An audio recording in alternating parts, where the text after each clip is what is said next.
Hello, my name's Christina Anderson. I work with Dawn at the Toronto and Region Conservation Authority. So I'm going to come at this issue from sort of two different perspectives. One from watershed planning, looking at monitoring trends, sources, and more of an environmental lens.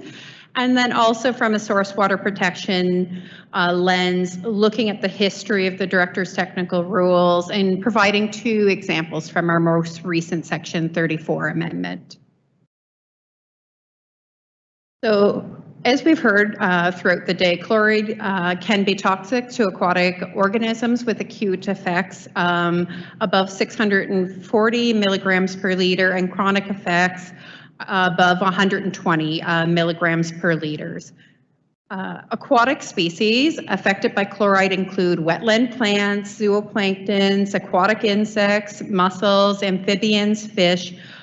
Chloride impacts at an individual level can cause problems with osmoregulation, decreased birth and growth rates, behavioral changes, and even death. Impacts on the individual species can also cascade into entire populations and communities in the food web. This is a slide from some work that the TRCA and the Toronto Metropolitan University, and I'm probably forgetting some others, so if I have the citations at the bottom. So we've looked at changes in stream chloride concentrations. Throughout TRCA, they're positively related to road density. And in addition to roads, several other land use types were positively correlated with chloride concentrations, including industrial, institutional, commercial, and medium density residential. This is important because Environment Canada has estimated salt application in areas such as parking lots related to these type of land uses could be up to 40% of all salt application. The accumulation of chloride in the subsurface is concerning given the importance of groundwater for sustaining stream base flow in the growing season and the relatively slow velocity of groundwater flow. This is another slide from that same paper.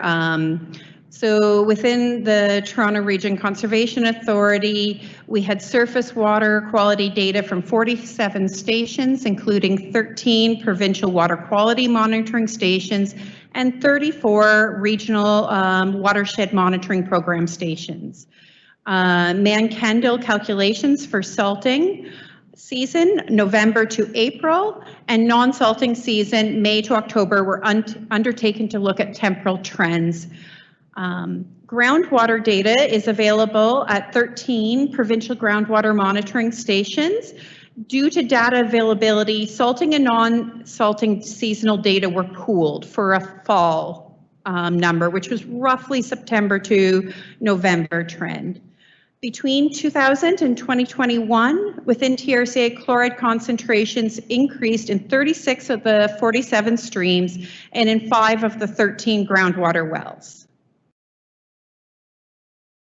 So surface water quality data was used to investigate sources of chloride and for all 47 stream monitoring stations. As others in this conference today have looked at, chloride and bromide ratios indicated that road salt and septic effluent were the dominant sources of chloride in our streams. Input varied throughout the year, with road salt and septic effluent having a higher proportion of the inputs during the salting season compared to the non-salting season. Sources of chloride for groundwater monitoring were not investigated due to lack of data.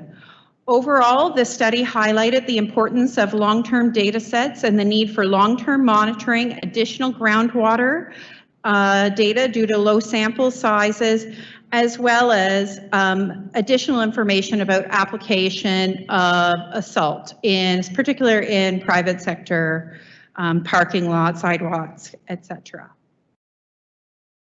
Coming at it from more of a source protection lens, as we've heard, Health Canada's drinking water guideline lists the recommendation for sodium at 200 milligrams per liter and chloride at 250 milligrams per liter. Both criteria were published in 1979, with chloride reaffirmed in 2005. The basis for these criteria is aesthetic or taste, as well as potential corrosion.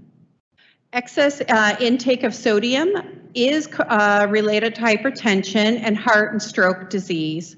And persons at on low sodium diets are recommended to consume water with less than 20 milligrams per liter, which may require distillation or reverse osmosis in some cases.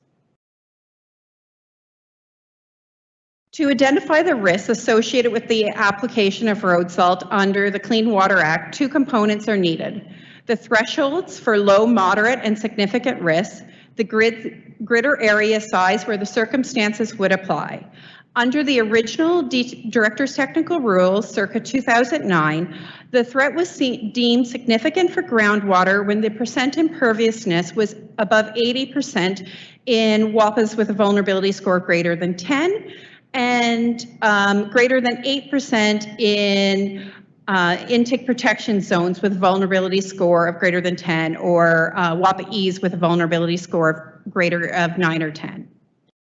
However, it was observed that municipalities observed that groundwater was being impacted where the impervious surface was less than required by the significant drinking water to be identified as a significant drinking water threat. Under the current Director Technical Rules, circa 2021, the threat is deemed significant for groundwater when the percent impervious is greater than 30% in a WAPA with a vulnerability score 10, or for surface water when the impervious surface is greater than 8% with a vulnerability score 10, or the WAPA-E with a vulnerability score of 9 to 10.